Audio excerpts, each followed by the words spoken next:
c'est le chômage de masse que la politique conduite depuis 2012 a été incapable de faire reculer. Ce n'est pas nos mesures de libéralisation de l'économie française qui menacent la protection sociale française, c'est l'échec du quinquennat de François Hollande et le chômage de masse qui le mine de tous les côtés. Cela dit, mon objectif est clair, ce n'est pas de se passer de ce modèle social français ou d'inventer autre chose, c'est de le consolider parce qu'il fait partie de notre acquis, précisément depuis 1945, depuis le programme du Conseil national de la résistance qui a été évoqué tout à l'heure. Il faut donc le consolider en introduisant dans ce système de protection sociale, à côté du principe de solidarité, un principe de responsabilité. Et je ferai des réformes importantes dans ce domaine. Je réformerai les retraites. Il faut impérativement, si vous voulez, jeunes gens et jeunes filles, alors pour l'instant vous dites ça ne nous concerne pas, mais vous verrez, ça vous concernera un jour, si vous voulez avoir des pensions de retraite, il faut qu'aujourd'hui nous décalions l'âge légal de la retraite à 65 ans. Tout le monde l'a fait, il faudra le faire par étapes, mais il faudra le faire avec détermination et je lancerai ce processus dès le lendemain de mon élection si je suis élu président de la République. Il faudra aussi réformer l'indemnisation du chômage parce qu'on sait qu'elle donne lieu à des abus. Il faudra clarifier tout ce maquis des prestations sociales, non pas pour les supprimer naturellement, mais pour s'assurer de quelque chose qui me paraît essentiel si nous voulons éviter la dérive vers l'extrême droite, c'est qu'on devrait toujours avoir en France intérêt à travailler plutôt qu'à ne pas travailler lorsqu'on peut trouver du travail. Et ceci me conduira à mettre au point un compte personnel unique où on additionnera toutes les prestations, l'allocation personnalisée au logement, les allocations familiales, le RSA, de façon à s'assurer que l'ensemble de ces prestations reste inférieur aux revenus d'un travail pour inciter à reprendre du travail chaque fois que c'est possible.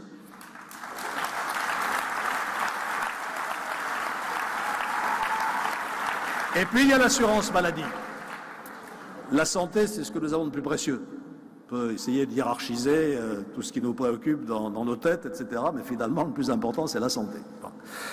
Et je suis déterminé à tout faire pour que notre système de santé soit consolidé. Contrairement à une idée qui est très largement répandue aujourd'hui, en 1995-96, je n'ai pas reculé à faire la réforme de l'assurance maladie. Et je dis même aujourd'hui, avec toute la force de ma conviction, que ma réforme de 96 a sauvé pendant des années l'assurance maladie qui était menacée de s'effondrer. Elle est aujourd'hui à nouveau menacée après tant d'années. Certains pans de ma réforme sont restés, d'autres ont été abandonnés. Mais je vous le dis, je ne réformerai pas l'assurance maladie en diminuant le taux de remboursement des Françaises et des Français et en transférant une partie de ces remboursements à des mutuelles privées. Je ne limiterai pas l'assurance maladie au remboursement des maladies graves. Il faut maintenir le remboursement au niveau où il existe aujourd'hui.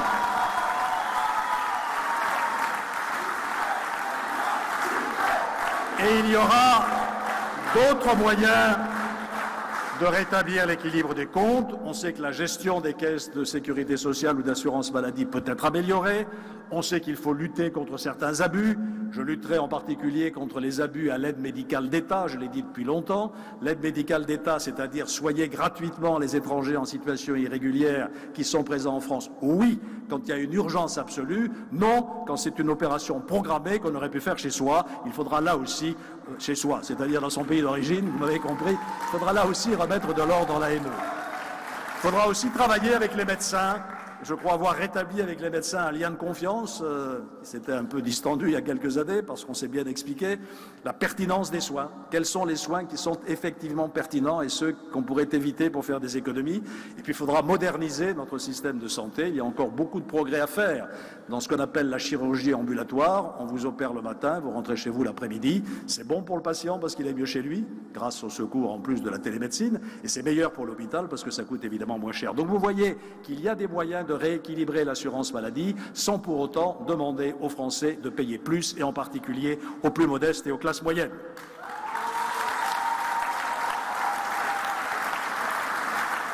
Et puis, dernier sujet que je voudrais évoquer sans être évidemment complet, le rôle de la France dans le monde. Je veux refaire de la France une puissance d'influence mondiale. C'est sa tradition, elle en a les moyens, à condition bien sûr, et c'est le préalable absolu, qu'elle reconstruise une économie compétitive et dynamique. Souvenez-vous, en 1958, quand le général de Gaulle a voulu redonner à la France une voix forte dans le monde, il a commencé par une réforme économique tout à fait ambitieuse pour renforcer les bases économiques de la puissance de la France. C'est ce que nous ferons aussi en 2017. Et cette politique étrangère de la France, je lui donnerai deux objectifs clairs. Premièrement, assurer la sécurité des Français et défendre les intérêts de la France, c'est la priorité absolue de toute politique étrangère. Mais aussi, parallèlement, faire de la France, dans un monde où on commence partout à nous parler de guerre. J'entends M. Poutine évoquer régulièrement le retour de la guerre froide. J'entends certains nous parler d'une guerre des civilisations ou d'une guerre de religion. Je veux que la France redevienne, comme elle l'a toujours été, messagère de paix entre les peuples et de concorde entre les nations. Ce sera aussi un objectif de la politique étrangère.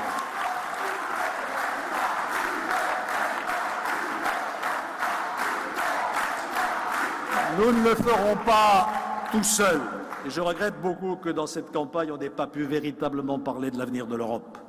On me dit que ça n'intéresse personne, je n'en suis pas sûr. C'est vrai qu'aujourd'hui, les peuples européens ne comprennent plus la façon dont l'Union européenne fonctionne, notamment après le Brexit, et qu'il faut répondre à cette incompréhension.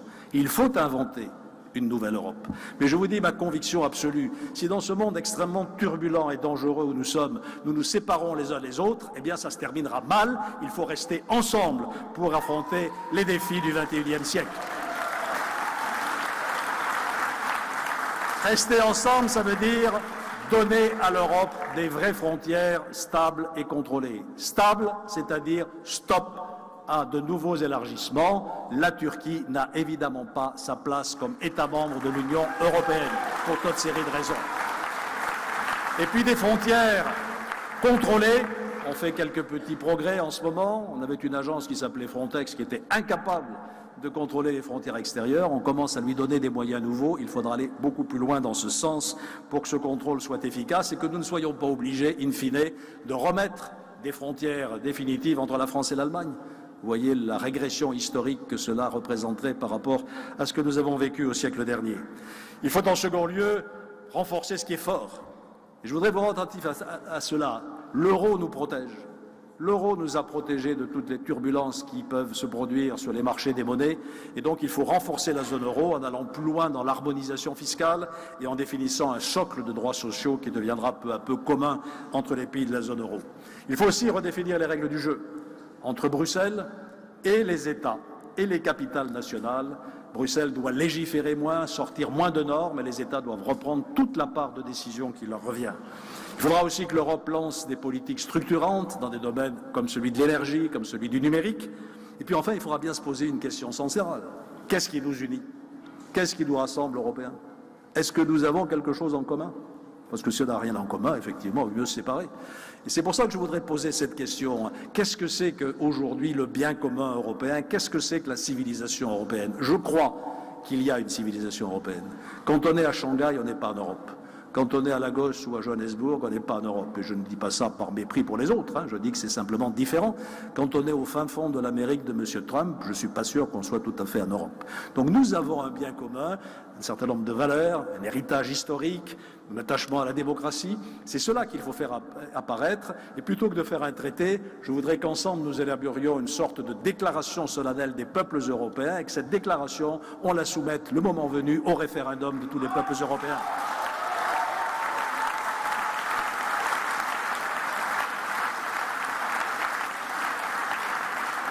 La politique étrangère, telle que je la conçois, c'est aussi une France libre de ses choix et qui n'est donc inféodée à personne. C'est évidemment la grande leçon du général de Gaulle. Pas inféodée à notre allié américain, je dis bien à notre allié américain, c'est notre allié, naturellement, et nous n'oublierons jamais le prix qu'ils ont payé pour nous aider à nous libérer du nazisme. Mais les Américains sont comme ils sont. Qu'ils soient républicains ou qu'ils soient démocrates, ils défendent leurs intérêts. Et donc, face aux Américains, il faut que nous soyons capables de défendre aussi nos intérêts, en particulier en matière commerciale. Il faut nous doter des outils de politique commerciale qui nous permettent de lutter contre les formes de concurrence déloyale. Il n'y a pas que les Américains, il y a aussi les Chinois. Et puis, aujourd'hui, M. Trump nous dit « il faut payer pour votre défense ». Je peux le comprendre, mais si on paye, on commande. Et c'est la raison pour laquelle je veux aussi que l'Europe progresse dans l'édification d'une politique de sécurité et de défense commune.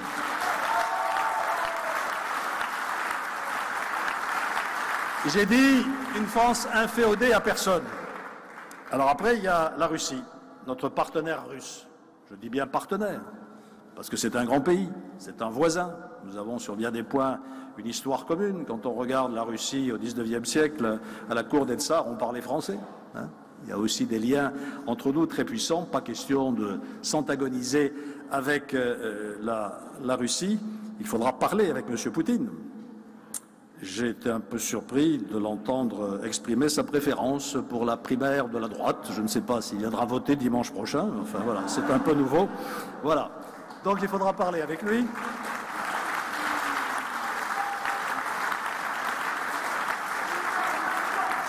Mais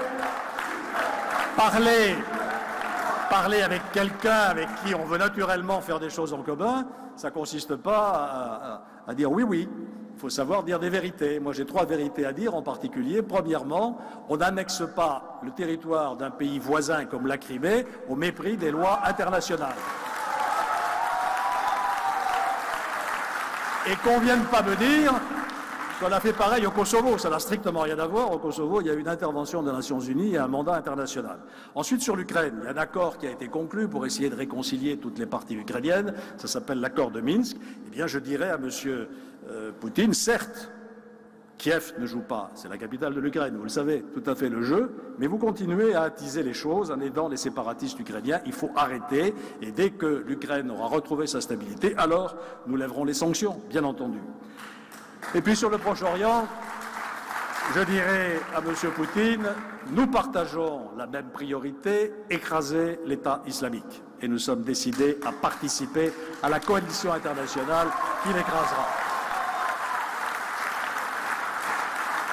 J'ai toujours été aussi très attentif et je retrouvais les positions, les déclarations, les interventions que j'ai faites encore en 2011 et 2012 quand j'étais au Quai d'Orsay pour la protection des chrétiens d'Orient. C'est une responsabilité que la France assume depuis des siècles, depuis François Ier et les capitulations avec l'Empire ottoman qui faisait de la France la protectrice des chrétiens d'Orient. Ils sont victimes aujourd'hui d'un déracinement de leur terre ancestrale qui est tout à fait insupportable. Il faudra là aussi se battre pour leur protection. Je pense aussi aux chrétiens du Liban, je pense aussi aux Coptes en Égypte, qui sont parfois victimes aussi de l'intolérance. Cela dit, il faut sortir de la situation en Syrie, naturellement. On ne s'en sortira que par une solution politique, et je le dis très clairement et avec beaucoup de force, cette solution politique ne peut pas passer par la restauration de Bachar el-Assad, qui est en train encore, avec les Russes et les Iraniens, d'écraser sous les bombes toute la population d'une ville innocente, des femmes, des enfants, des hôpitaux à Alep. Ceci est un scandale inacceptable. Voilà, mes chers amis, quelques positions qui sont les miennes que je voulais vous rappeler.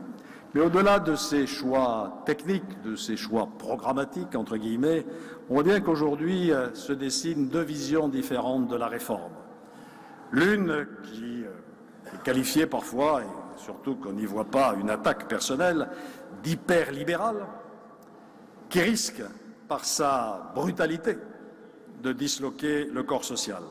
Et puis, ma méthode, que je qualifierais de libéralisme humaniste. Parce que, d'un côté, je crois à la liberté, bien sûr, notamment à la liberté économique. On n'a rien inventé de mieux que l'entreprise libre, l'entreprise privée et l'économie de marché pour créer de la richesse au profit de tous. Et je mettrai donc en œuvre des réformes courageuses pour libérer nos entreprises du carcan qui les étouffe aujourd'hui, que ce soit les impôts ou la réglementation. Mais je veux agir en persuadant les Français que les réformes que nous mettrons en œuvre ne seront pas une pénitence, mais une espérance pour chacune et chacun.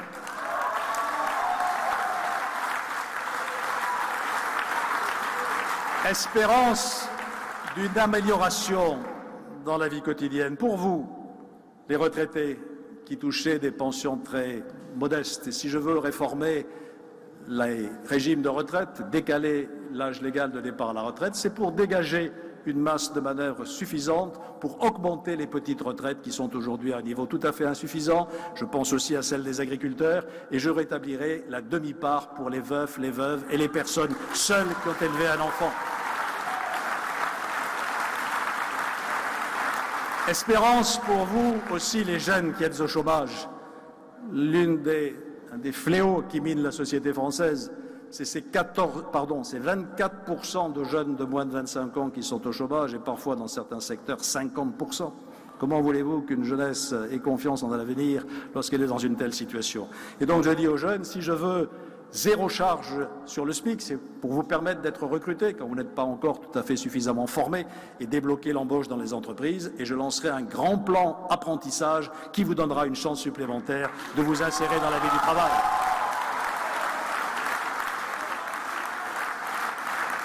Pour vous aussi, les étudiants, je ne vous oublierai pas. Je sais que vous avez du mal parfois à vous soigner, tout simplement parce que vos ressources ne vous le permettent pas. Et c'est la raison pour laquelle je propose d'exonérer des cotisations d'assurance maladie les étudiants qui n'ont pas de ressources et qui sont les seuls à cotiser dans cette condition pour qu'ils aient accès aux soins.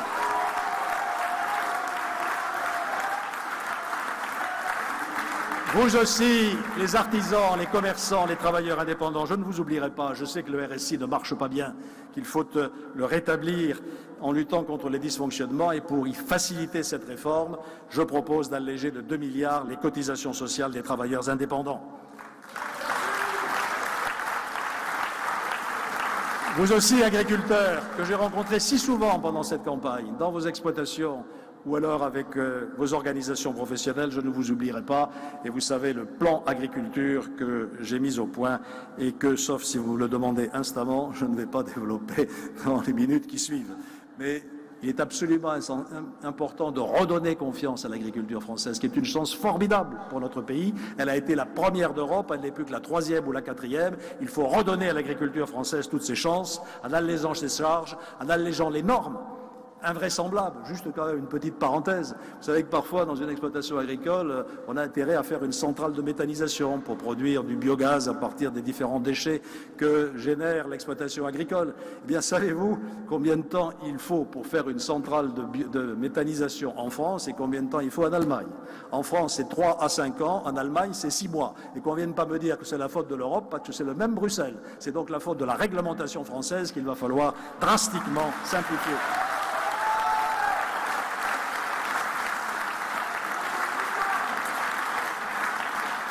Et pour vous aussi, les seniors, je ne vous oublierai pas, j'en ai parlé tout à l'heure, vous avez, au fur et à mesure que le temps vient, que l'âge avance, besoin de médicaments, besoin de soins, eh bien, je ferai en sorte que vous soyez remboursés au même niveau qu'aujourd'hui et qu'on ne vous demande pas une prise en charge supplémentaire sur des ressources qui sont souvent très faibles.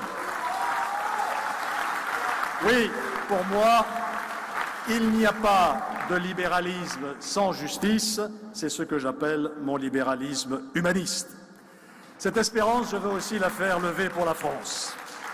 Je veux une France moderne, une France confiante dans l'avenir. Je vais y venir. Une France moderne, une France confiante dans l'avenir, une France qui donne toute sa place aux femmes. Je n'y reviens pas, j'en ai déjà parlé.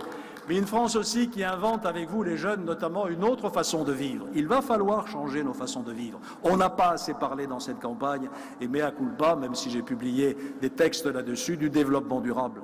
Le réchauffement climatique est une réalité. Demandez à nos viticulteurs, enfin je vais demander ça à mes viticulteurs bordelais, s'ils n'en ont pas déjà conscience. Et ça nous amène dans le mur si nous ne réagissons pas fortement. Le développement durable aussi, c'est un enjeu de santé, parce que notre santé a souffre d'ores et déjà. Il faut donc aller au-delà de l'accord dit de Paris, de la COP 21, maintenant de la COP 22, et agir concrètement. Nous avons des responsabilités dans nos villes pour habiter autrement, isoler nos maisons, nous déplacer autrement, bref, aller vers une économie décarbonée et vivre mieux, plus sobrement, mais en meilleure santé. Ce doit être aussi une ambition donnée à la France.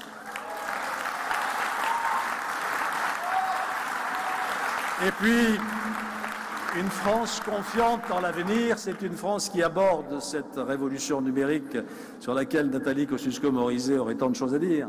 Je sais qu'elle connaît magnifiquement cette question. C'est formidable ce qui se passe, ce qui va se passer, ce qui va continuer à se passer. Ça va tout changer, la santé, l'éducation, bien sûr, le commerce, la production. Moi, j'ai une fascination pour les imprimantes 3D. Je raconte toujours ça. Oui, oui. Un jour, j'ai dit dans une réunion qu'on allait faire des maisons en imprimante 3D, on m'a dit que c'était une galéjade, sauf que je l'ai vu, l'imprimante 3D qui fait des maisons.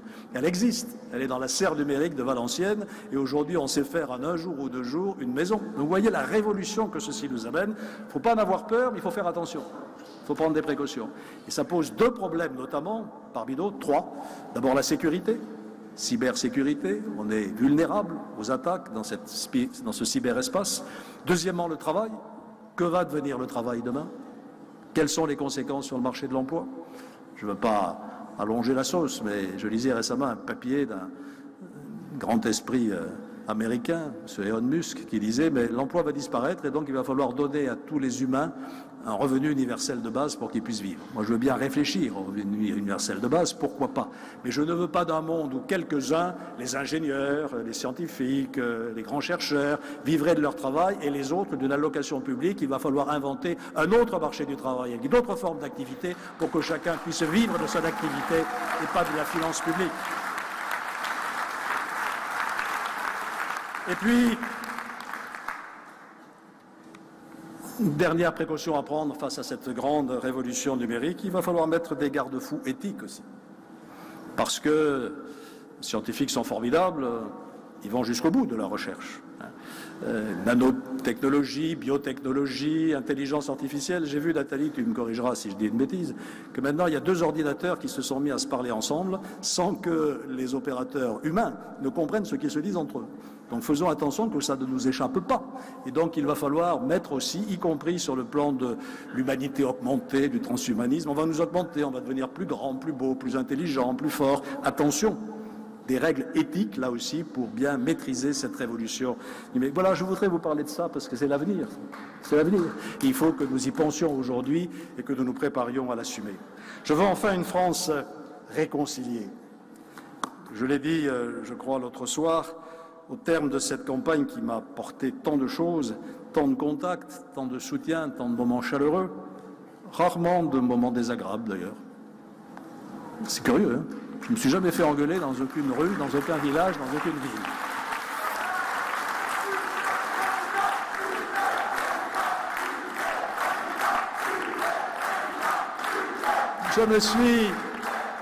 Je me suis aperçu qu'il y avait quand même deux France. Alors je ne veux pas caricaturer, c'est sans doute plus compliqué que ça, mais il y a une France entreprenante, conquérante, qui est à l'aise dans la mondialisation, qui a confiance dans l'avenir. Il ne faut pas l'ignorer, il faut en parler, parce que c'est la locomotive de la nation, bien entendu.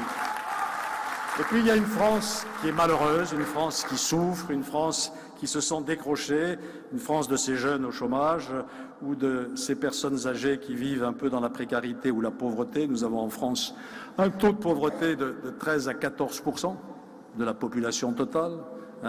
Un enfant sur 5, d'après l'UNICEF, qui vit dans la pauvreté. C'est aussi une réalité. Il faut que ces deux France, nous les rapprochions l'une de l'autre et que la France en forme entraîne la France qui, elle, est aujourd'hui morose ou en panne. Et un président de la République, il doit avoir cet objectif. Montrer le chemin d'une France apaisée, réconciliée, où nous retrouverons, et je vais prononcer un mot qui m'a valu, lui, alors quelques critiques, le bonheur de vivre ensemble. Et je le dis, ouais.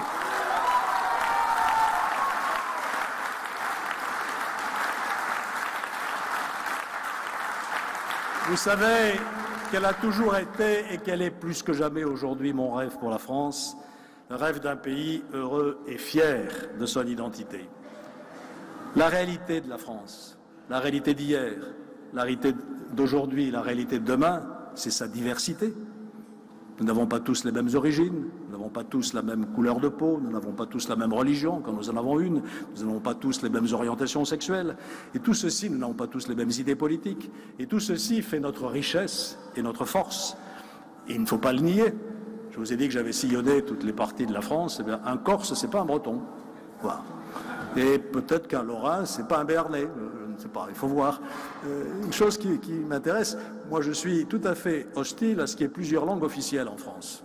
Notre Constitution dit il y a le français, langue de la République, pas de co-officialité. Mais en revanche, il faut que les langues régionales puissent se développer, survivre et être parlées. Donc les Corses, ils aiment bien parler corse, les Bretons, ils aiment bien parler breton. Ça, c'est la réalité aussi de la diversité française, et je dis que ça fait sa richesse. À une condition, ou deux conditions. La première, c'est que ça ne nous entraîne pas dans un communautarisme qui est tout simplement l'enfermement de chaque groupe sur soi-même. Et ça ne fait pas un pays, ça ne fait pas une nation. Et la deuxième condition, qui est le corollaire de la précédente, c'est que nous partagions quelque chose de très fort en commun, le bien commun qui fonde et qui soude l'unité. On voit bien ce que c'est que ce bien commun. C'est notre histoire. Il y a eu hier un petit débat sur la question de savoir comment enseigner l'histoire. C'est vrai qu'il ne faut peut-être pas faire confiance aux inspecteurs généraux, il faut faire confiance aux historiens. Hein. C'est une science, l'histoire. C'est une science humaine, pas tout à fait exacte, mais c'est une science. Et ce n'est pas aux hommes politiques d'aller la bricoler, naturellement. C'est notre culture dont on n'a pas non plus suffisamment parlé. Je me suis pourtant beaucoup impliqué pendant toute cette campagne en rencontrant beaucoup d'acteurs culturels, en publiant mon programme pour la culture. La culture, c'est beaucoup de choses à la fois. C'est d'abord le terrain de notre épanouissement personnel qui nous amène des émotions, des satisfactions personnelles, soit qu'on aime la musique, soit qu'on aime la peinture, soit qu'on aime la littérature. C'est aussi un élément de lien social parce qu'on partage ces moments d'émotion quand on va au concert, quand on va dans un musée. C'est un élément économique. Les industries culturelles sont très importantes dans notre pays. C'est un élément de rayonnement national et international. Donc cette culture, elle fait partie de notre bien commun. Notre langue, je me bats en permanence pour la langue française, pour sa richesse. Il y a à faire. Hein. Un jour, je dis à une adolescente ou un adolescent, peu importe, je ne veux stigmatiser personne, pose cela sur le guéridon à côté. Réaction, c'est quoi un guéridon? Donc vous voyez que la langue française commence à s'appauvrir un petit peu. Donc il faut la transmettre à nos enfants et c'est le rôle de l'école. Nos racines judéo-chrétiennes, je le dis sans hésitation, il ne s'agit pas de convertir tout le monde au christianisme, et en particulier les nouveaux arrivants. Il s'agit de dire à tout le monde, voilà ce qu'a été l'histoire de France et la chrétienté nous a marqué, et continue à nous marquer d'ailleurs, ainsi que le judaïsme depuis des générations. Les valeurs de la République, cela va de soi, la laïcité, et l'égalité entre les femmes et les hommes. Voilà ce qui nous soude, voilà le bien commun que nous partageons. J'ai ajouté que ça ne suffit pas, parce que ce sont des principes. Voilà, liberté, égalité, peut-être que vous trouvez ça un peu théorique. Il faut y rajouter un supplément d'âme, il faut y mettre du sentiment. Et ce sentiment, je l'ai trouvé dans une phrase du général de Gaulle, qui dit « Je me suis toujours fait une certaine idée de la France », et il ajoute « Le sentiment me l'inspire autant que la raison ». Vous voyez, De Gaulle sentimental. Hein? Eh bien, c'est ça l'amour de la patrie, c'est ça le patriotisme, c'est ça le drapeau tricolore que vous brandissez et la Marseillaise que nous allons chanter tout à l'heure. Voilà.